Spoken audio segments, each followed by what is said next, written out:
Good evening, councillors. While I will briefly reference planning considerations, my principal concern is the lawfulness and transparency of this process, central to public interest and protected under UK law and international agreement. Under the Local Government Act of 1972 and Localism Act 2011, accountability lies with those elected. No internal procedure, no constitutional clause can remove that duty. If officers fail to meet their obligations, they should be reviewed and, if necessary, replaced. It is deeply concerning that councillors are being pressured by warnings of substantial risk or potential costs without the public having access to the legal advice underpinning these claims.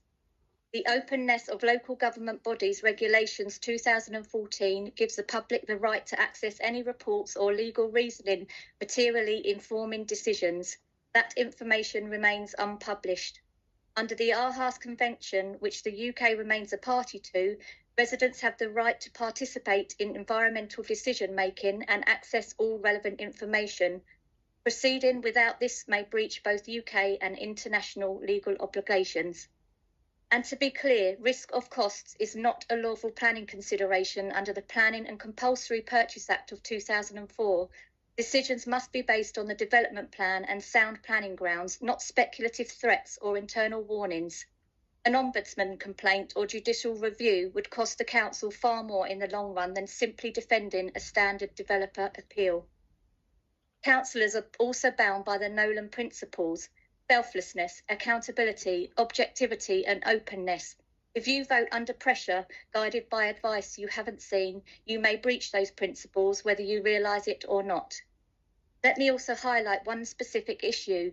The ecological survey was conducted at a time unlikely to accurately assess protected species like bats and badgers, raising serious concerns under the Natural Environment and Rural Communities Act 2006 and wildlife legislation.